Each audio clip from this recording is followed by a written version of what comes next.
What's up, you guys? This is Los, and you were wrong about the PS1 Classic.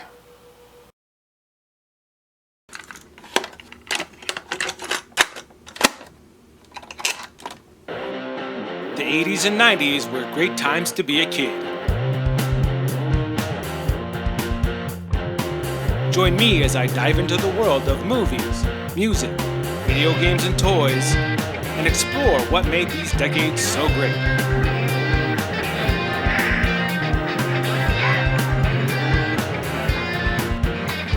This is the Big Retro Show. What's up, you guys? This is Los from the Big Retro Show, and today I'm kicking off yet another new feature for the show. This one is called My Unpopular Gaming Opinion.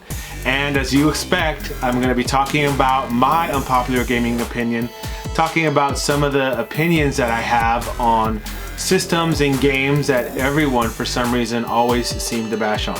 And today I'm talking about the PS1 Classic. That's right, guys, the PS1 Classic gets a lot of hate from people, and I'm not really sure why. I love this system. This is a good system. So I'm gonna go ahead and go into some of the details as to why I think the PS1 Classic does not deserve the hate that it gets. Now I want to preface this video, guys, by saying that this is my opinion. You don't have to agree with my opinion, and that's okay. But as you should with other opinions that you hear, you should respect them as I will yours. That being said, guys, you know, the PS1 Classic gets a lot of hate, and I don't really know why it gets a lot of hate. Some of the hate that it gets, though, is warranted, and I think I'm going to talk about that first. There has been much said about the PS1 Classic, and the bulk of it is negative. And not without good reason. But some of the reasons that people don't like the PS1 Classic, in my opinion, aren't so important. The critics say that the PS1 Classic has no special menu or interface. Well, I'm a gamer and I could care less about menus and interface.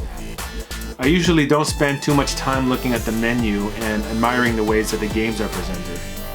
My concern are the games themselves and how well the system plays them. Still, I know why people talk about these aspects of the PS1 Classic, and that is because systems like the SNES Classic and the NES Classic have these polished looks and have literally spoiled gamers with their menu presentations. Which isn't a bad thing, but to me, it really doesn't matter.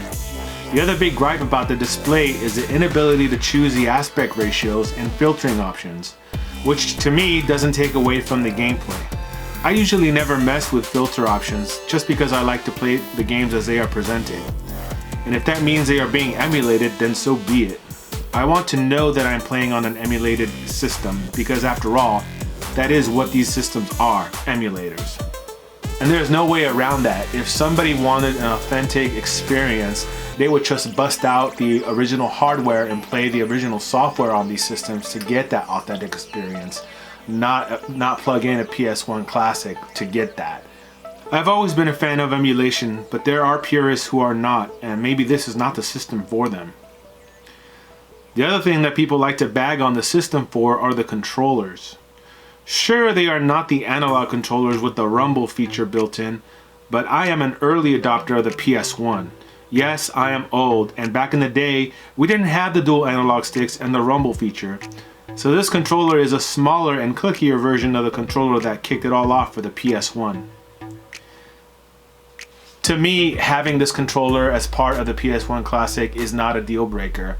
I grew up on the old controller, and this is just a smaller version of that. And after all, this system is called the PS1 Mini, not the PS1 Original. The other thing that people love to bag on the PS1 Classic for are really inconsequential. For example, who cares how this item is packed? I can tell you I don't. What I care about is the item itself, and as you can see, it's just a cute little mini PS1 system. I could care less about the box. I could care less about any of that stuff. The only thing that I do with the box is display them. As you can see behind me, I have a few of them displayed. But to me, again, this is just small little things that really don't matter in the grand scheme of things, and this is not anything to complain about. The box itself isn't too shabby and is fine to display. Sure, it doesn't come with an AC plug for the USB cable, but neither did the NES and the SNES Classic, so it can't lose any points to them. So the one gripe that I do agree with, guys, is the controller cords. The length of them is just a tad bit longer than the NES Classic, and if anyone has an NES Classic out there, which I'm sure you do, you'll know that those controller cords are really short. So this system kind of duplicated that big mistake that the NES Classic did, and I think that that gripe does have a lot of merit to it. Now let's talk about the most damaging aspect of the PS1 Classic, the games. The system is loaded with 20 games. Some of them are good and some of them don't belong on the system. And I'm talking about the PAL versions of the games. And all 9 games are PAL versions, meant to be played on European televisions, which when they are played on a US television are considerably slow. I went ahead and played all 9 PAL games on the system, which include Tekken 3, Battle Arena Toshinden, Cool Borders 2, Destruction Derby, Grand Theft Auto, Jumping Flash, Oddworld's Abe Odyssey, Resident Evil Director's Cut, Tekken 3, and Tom Clancy's Rainbow Six. Out of the 9 PAL games on the system, I noticed that Resident Evil Director's Cut was very much playable, as was Rainbow Six and Destruction Derby. Jumping Flash and Oddworld were not games that I played coming up, so they seemed fine to me, and Cool Borders 2 was as clunky as I remember it. The games with the most slowdown are some of the greatest titles, unfortunately. Tekken 3 is super slow, and so is Battle Arena Toshinden and Grand Theft Auto. My favorite games on the PS1 Classic include Resident Evil, Metal Gear Solid, Final Fantasy VII, Rayman, and Ridge Racer 4. There were a lot of gripes from gamers about the lack of AAA titles such as Castlevania Symphony of the Night, the Crash Bandicoot series, Tomb Raider, etc. But then something amazing happened. The internet came through with one hell of a hack for the system, and this is the best thing that could have happened to it. Now, I'm not going to talk to you about hacking the PS1 Classic, because there are several tutorials online on YouTube that show you how to do it.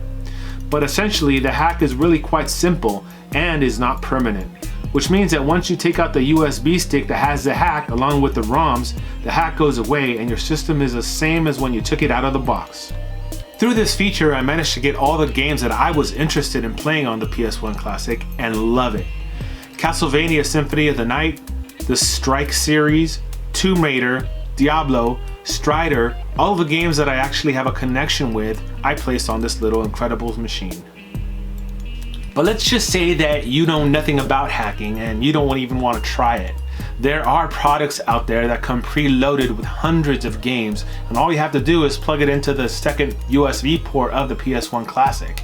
And I'm talking about the True Blue Mini, which retails for $20 on Amazon.com and comes with about 100 games.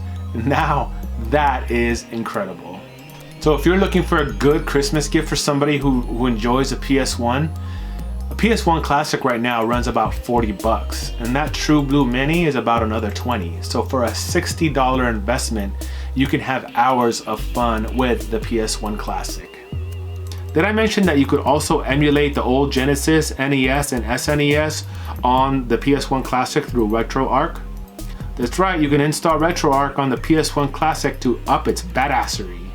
And that's gonna do it for the Big Retro Show today, guys. I hope you enjoyed my unpopular gaming opinion. Let me know in the comments if you agree with my opinion or if you have one of your own about the PS1 Classic. Don't forget to connect with me on social media. I'm on Facebook, Twitter, and Instagram. And if you like this content, please consider subscribing to the channel. There will be several more episodes of my unpopular gaming opinion for you guys to enjoy. And until the next one, I will see you on the next Big Retro Show.